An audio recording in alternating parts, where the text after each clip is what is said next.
നാരായണം നമസ്കൃത്യ നരം ചൈവ നരോത്തമം ദേവീം സരസ്വതിം വ്യാസം തതോ ജയമുദീരയേത്. എല്ലാവർക്കും നമസ്കാരം. നാരദീയ മഹാപുരാണം പൂർവഭാഗം 1-ാം പാദം 12-ാമത്തെ അധ്യായം ധർമാഖ്യാനം. നാരദൻ പറഞ്ഞു, ഗംഗയുടെ മഹാത്മ്യത്തെക്കുറിച്ച് കേട്ടു. ഇനി ദാനത്തിൻ്റെയും ദാനപാത്രത്തിൻ്റെയും ലക്ഷണം പറഞ്ഞാലും. സനകൻ പറഞ്ഞു, എല്ലാ വർണ്ണങ്ങളിലും വെച്ച് ശ്രേഷ്ഠമായിട്ടുള്ളത് ബ്രാഹ്മണനാണ്. കൊടുക്കുന്നത് എന്നെന്നും നിലനിൽക്കണമെന്ന് ആഗ്രഹിക്കുന്നവൻ ബ്രാഹ്മണനാണ് കൊടുക്കേണ്ടത്. ആരിൽ നിന്നും ബ്രാഹ്മണർക്ക് ദാനം സ്വീകരിക്കാം. എന്നാൽ ക്ഷത്രിയനോ വൈശ്യനോ ദാനം സ്വീകരിക്കരുത്. കോപിഷ്ഠനോ മക്കളില്ലാത്തവനോ അഹങ്കാരിയോ സ്വന്തം കടമകൾ നിർവഹിക്കാത്തവരോ ദാനം ചെയ്യുന്നതുകൊണ്ട് പ്രയോജനമില്ല. പരഭാര്യയിൽ താല്പര്യം കാണിക്കുന്നവൻ, അന്യൻ്റെ വസ്തുക്കൾ വേണമെന്ന് ആഗ്രഹിക്കുന്നവൻ, ജ്യോതിഷം അറിയുന്നവൻ, അസൂയാലു, കൃതജ്ഞൻ, മായാവി, യാഗം ചെയ്യാൻ അധികാരിയല്ലാതെ യാഗം ചെയ്യുന്നവൻ, വേദം സ്മൃതി ധർമ്മശാസ്ത്രങ്ങൾ എന്നിവ വിറ്റ് ജീവിക്കുന്നവൻ, പാട്ടുപാടി ജീവിക്കുന്നവൻ, പത്നി വേശിയായിട്ടുള്ളവൻ, മറ്റുള്ളവർക്ക് ഉപദ്രവമുണ്ടാക്കുന്നവൻ, ഗുമസ്തൻ, പൂജാരി, പുരോഹിതൻ, അലക്കുകാരൻ എന്നിവർക്ക് കൊടുക്കുന്നതുകൊണ്ടും പ്രയോജനമൊന്നും ഉണ്ടാകില്ല. പാചകക്കാരൻ, കവി, വൈദ്യൻ, അഭക്ഷ്യങ്ങളായവ ഭക്ഷിക്കുന്നവൻ എന്നിവർക്ക് കൊടുക്കുന്നതും നിരർത്ഥകമാണ്. ശൂദ്രനിൽ നിന്ന് ഭക്ഷണം സ്വീകരിക്കുകയോ ശൂദ്രൻ്റെ ശവം ദഹിപ്പിക്കുകയോ വേശ്യയിൽ നിന്ന് ഭക്ഷണം സ്വീകരിക്കുകയോ വിഷ്ണുനാമം വിപണനത്തിന് ഉപയോഗിക്കുകയോ സന്ധ്യാകർമ്മങ്ങൾ അനുഷ്ഠിക്കാതിരിക്കുകയോ ചീത്തദാനങ്ങൾ സ്വീകരിക്കുകയോ പകൽ ഉറങ്ങുകയോ സന്ധ്യാസമയത്ത് ഭക്ഷണം കഴിക്കുകയോ ബന്ധുക്കൾ ഉപേക്ഷിക്കുകയോ ചെയ്തിട്ടുള്ളവർക്കും കൊടുത്തിട്ട് കാര്യമില്ല. കുണ്ടൻ, ഗോളൻ, സ്ത്രീജിതൻ, അതിദുഷ്ടൻ, മദ്യമാംസാദികൾ ഭക്ഷിക്കുന്നവൻ, ലോബി, കള്ളൻ, പിശുക്കൻ, പാപി, നിന്ദിതൻ എന്നിവർക്ക് കൊടുക്കുന്നതും അവരിൽ നിന്ന് വാങ്ങുന്നതും ദോഷമാണ്. സൽക്കർമ്മനിരതന് മാത്രമേ ദാനം ചെയ്യാവൂ. ശ്രദ്ധയോടെ ചെയ്യുന്ന ദാനം വിഷ്ണു സമർപ്പണമാണ്. നല്ലവൻ ചോദിച്ചിട്ട് കൊടുത്താലും ഉത്തമമാണ്. ഇവിടെ സുഖമനുഭവിക്കാൻ വേണ്ടിയോ പരലോകത്തെ ഉദ്ദേശിച്ചോ ചെയ്യുന്ന ദാനം മധ്യമമാണ്. ശ്രദ്ധയില്ലാതെ അപാത്രത്തിൽ ചെയ്യുന്ന ദാനവും മധ്യമം. കൊടുത്തു എന്ന സംതൃപ്തിക്ക് വേണ്ടി മാത്രം കൊടുക്കുന്നത് അധമവും, സ്വാർത്ഥം നേടാൻ കൊടുക്കുന്നത് മധ്യമവും, അരിപ്രീതിക്ക് വേണ്ടി ചെയ്യുന്നത് ഉത്തമവുമാണെന്നാണ് വേദവിത്തുക്കൾ പറയുന്നത്. ദാനം, ഭോഗം, നാശം എന്ന് 3 ഗതികളാണ് സമ്പത്തിനുള്ളത്. സ്വയം അനുഭവിക്കാതെ ദാനം ചെയ്യുന്നത് നാശത്തിന് കാരണമാകും. ധർമ്മത്തിനാണ് ധനം ഉപയോഗിക്കേണ്ടത്. ധർമ്മം എന്നത് മാധവനെ പ്രീതിപ്പെടുത്താനായിരിക്കണം. വേരുകൊണ്ടും കായ കൊണ്ടും പരോപകാരം ചെയ്തിട്ടാണല്ലോ വൃക്ഷങ്ങൾ ജീവിക്കുന്നത്. ശരീരം കൊണ്ടോ ധനം കൊണ്ടോ പരോപകാരം ചെയ്യാത്ത മനുഷ്യൻ പാപിയാണ്. ഇതിനൊരു ഉദാഹരണം പറയാം. സർവപാപനാശകമായ ഗംഗാമാഹാത്മ്യത്തോടൊപ്പം ദാനത്തിൻ്റെ ലക്ഷണം പറഞ്ഞിട്ടുണ്ട്. സകരവംശത്തിൽ ഭഗീരഥൻ എന്ന ഒരു രാജാവ് ഉണ്ടായിരുന്നു. സാഗരപര്യന്തമുള്ള സപ്തദ്വീപുകളുടെയും ഉടമയായിരുന്നു. ധാർമ്മികനും സത്യസന്ധനും പ്രതാപവാനും കാമദേവന് തുല്യമായ സൗന്ദര്യമുള്ളവനും യാഗം നടത്തുന്നവനും സമർത്ഥനുമായിരുന്നു. ധൈര്യത്തിൽ ഹിമാലയത്തിന് തുല്യനും ധർമ്മത്തിൽ ധർമ്മദേവന് തുല്യനും ആയിരുന്നു.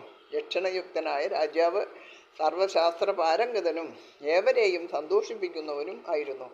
അതിഥി സൽക്കാരത്തിൽ തൽപരനും ദിവസവും വിഷ്ണുപൂജ ചെയ്യുന്നവനും പരാക്രമിയും കരുണയുള്ളവനും ആയിരുന്നു. രാജാവിൻ്റെ ഗുണഗണങ്ങളെക്കുറിച്ച് കേട്ടിട്ട് ഒരിക്കൽ ധർമ്മരാജൻ അദ്ദേഹത്തെ കാണാൻ വന്നു. ശാസ്ത്രവിധി അനുസരിച്ച് അദ്ദേഹത്തെ സ്വീകരിച്ചു. സന്തുഷ്ടനായ ധർമ്മരാജൻ പറഞ്ഞു, 3 ലോകത്തിലും നിറഞ്ഞു നിൽക്കുന്ന അങ്ങയുടെ കീർത്തിയെക്കുറിച്ച് കേട്ടിട്ടാണ് അങ്ങയെ കാണാൻ വന്നിരിക്കുന്നത്. സന്മാർഗനിരതനും പരോപകാരിയുമായ അങ്ങയെ കാണാൻ ദേവന്മാർക്ക് ഒരു ആഗ്രഹമുണ്ട്. കീർത്തി, നീതി, സമ്പത്ത് എന്നിവ എവിടെയുണ്ടോ അവിടെ നിൽക്കാനാണ് ഗുണങ്ങളും ദേവന്മാരും ഇഷ്ടപ്പെടുന്നത്. അങ്ങയുടെ ചരിത്രം അതിശോഭനമാണ്. എന്നിൽ പോലും ഈ പരസഹായ താല്പര്യം കാണുന്നില്ല. ധർമ്മദേവന്റെ വചനം കേട്ട് തൃപ്തനായ ഭഗീരഥൻ ചോദിച്ചു, ധർമ്മങ്ങൾ ഏതെല്ലാം തരത്തിലാണ് ഉള്ളത്? ധർമ്മിഷ്ഠന്മാർക്കുള്ള ലോകം ഏതാണ്? യാതനകൾ എത്രയുണ്ട്? ആർക്കൊക്കെയാണ് അത് അനുഭവിക്കേണ്ടി വരുന്നത്? അങ്ങ് ആരെയൊക്കെയാണ് ബഹുമാനിക്കുന്നതും ശാസിക്കുന്നതും? ഇതെല്ലാം എനിക്ക് വിസ്തരിച്ച് പറഞ്ഞു തരൂ. ധർമ്മരാജൻ പറഞ്ഞു, ധർമാധർമ്മങ്ങളെക്കുറിച്ച് ഞാൻ പറയാം, ഭക്തിയോടെ കേട്ടാലും. പുണ്യലോകങ്ങൾ നേടിത്തരുന്ന ധർമ്മം പലതരത്തിലുണ്ട്. അതുപോലെ പേടിപ്പെടുത്തുന്ന യാതനകളും വിസ്തരിച്ചു പറയാൻ 100 വർഷങ്ങളുണ്ടായാലും മതിയാകില്ല. ചുരുക്കി പറയാം. ബ്രാഹ്മണർക്ക് ജീവിക്കാൻ മാർഗമുണ്ടാക്കി കൊടുക്കുക എന്നത് മഹത്തായ പുണ്യമായിട്ടാണ് കണക്കാക്കുന്നത്. അതുപോലെ അധ്യാത്മവേദികൾക്ക് കൊടുക്കുന്നതും എന്നെന്നും നിലനിൽക്കുന്നു.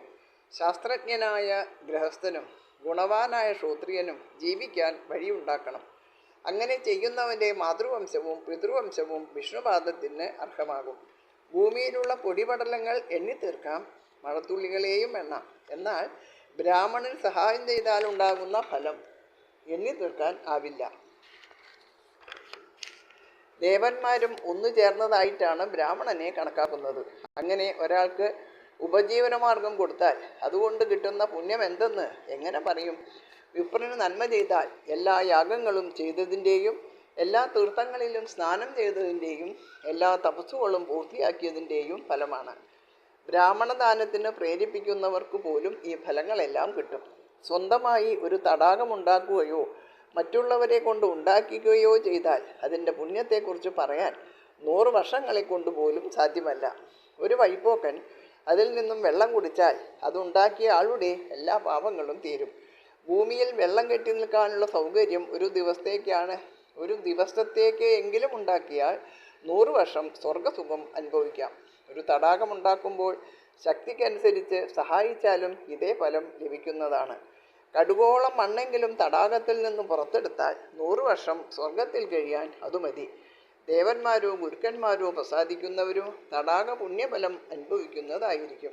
ഇതിന് ഒരു ഉദാഹരണം പറയാം. ഗൗഡദേശത്ത് പ്രതാപിയും വിദ്യാസമ്പന്നനും ബ്രാഹ്മണ പൂജകനുമായ വീരഭദ്രകൻ എന്നൊരു രാജാവ് ഉണ്ടായിരുന്നു.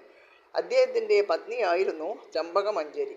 ധർമ്മശാസ്ത്ര നിപുണന്മാരായിരുന്നു അദ്ദേഹത്തിൻ്റെ മന്ത്രിമാർ. പ്രായശ്ചിത്തം, ചികിത്സ, ജ്യോതിശാസ്ത്ര കാര്യങ്ങൾ എന്നിവ ശാസ്ത്രം നോക്കാതെ ചെയ്യുന്നവൻ ബ്രഹ്മഘാതകനാണ് എന്ന് മനസ്സിലാക്കി മനു തുടങ്ങിയവർ പറഞ്ഞു വെച്ചിട്ടുള്ള ധർമ്മകാര്യങ്ങളെ ആചാര്യന്മാരിൽ നിന്നും ദിവസവും കേൾക്കുമായിരുന്നു. അദ്ദേഹത്തിൻ്റെ രാജ്യത്ത് നീതി കിട്ടാത്തവരായി ആരും ഉണ്ടായിരുന്നില്ല. സ്വർഗസമാനമായിരുന്നു ആ ദേശം. ഒരിക്കൽ രാജാവ് മന്ത്രിമാരോടൊപ്പം കാട്ടിൽ നായാട്ടിന് പോയി. നട്ടുച്ച നേരത്ത് കാട്ടിൽ കറങ്ങിത്തിരിഞ്ഞ് നടന്നപ്പോൾ അടുത്തൊരു സരസ് കണ്ടു. അതിൽ വെള്ളമില്ല എന്ന് കണ്ടപ്പോൾ അദ്ദേഹം വിചാരിച്ചു, എന്തിനാണ് ഇവിടെ ഈ സരസ് നിർമ്മിച്ചിരിക്കുന്നത്? ആരാണിത് ഉണ്ടാക്കിയത്? ഇതിൽ വെള്ളമുണ്ടാകാൻ എന്താണ് ചെയ്യേണ്ടത്? അപ്പോൾ അയാൾക്കത് കുഴിക്കാൻ തോന്നി. ഒരു മുഴം താഴ്ത്തിയപ്പോഴേക്കും വെള്ളം കണ്ടു. ആ വെള്ളം കുടിച്ച് രാജാവും മന്ത്രിമാരും ആശ്വസിച്ചു. ബുദ്ധിസാഗരൻ എന്ന മന്ത്രി രാജാവിനോട് പറഞ്ഞു, ഇത് വർഷകാലത്ത് വെള്ളം നിറഞ്ഞു നിൽക്കുന്ന നദിയാണ്. ഇതിനൊരു മതിൽ കെട്ടിയാൽ കൊള്ളാമെന്ന് എനിക്ക് തോന്നുന്നു. അതിനങ്ങ് അനുവാദം തന്നാലും. മന്ത്രിയുടെ അഭിപ്രായത്തിൽ സന്തുഷ്ടനായ രാജാവ് സ്വയം അത് ചെയ്യാൻ തീരുമാനിച്ചു. ആ നല്ല പ്രവൃത്തി ബുദ്ധിസാഗരനെ തന്നെ ഏൽപ്പിക്കുകയും ചെയ്തു. മന്ത്രിയാകട്ടെ ആ തടാകത്തെ സമുദ്രം പോലെ വലുതാക്കാൻ ശ്രമിച്ച് 50 വില്ല് ദൂരത്തിൽ അതിനെ വിസ്തൃതമാക്കി.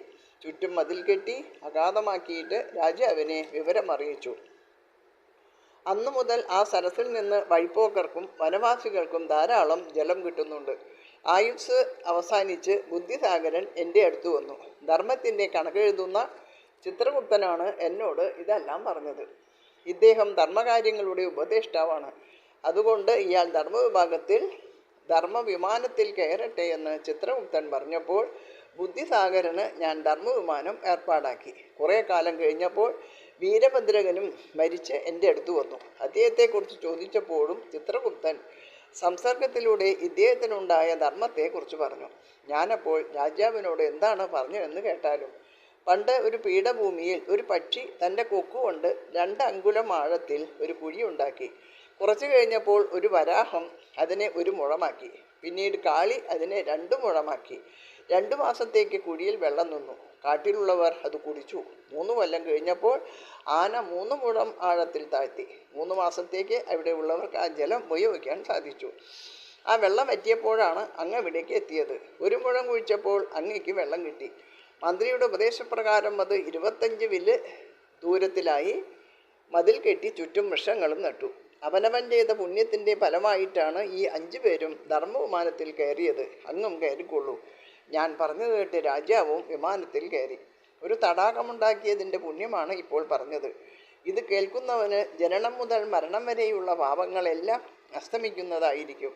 ബുദ്ധിമാനായ ഒരാൾ ഇത് വ്യാഖ്യാനിക്കുകയും കേൾക്കുകയും ചെയ്താൽ തടാകമുണ്ടാക്കിയത് കൊണ്ട് കിട്ടുന്ന പുണ്യം കിട്ടും. ഇതോടുകൂടി 12-ാമത്തെ അധ്യായം അവസാനിച്ചു. എല്ലാവർക്കും നമസ്കാരം. ഹരേ രാമ രാമ രാമ ഹരേ ഹരേ, ഹരേ കൃഷ്ണ കൃഷ്ണ കൃഷ്ണ ഹരേ ഹരേ.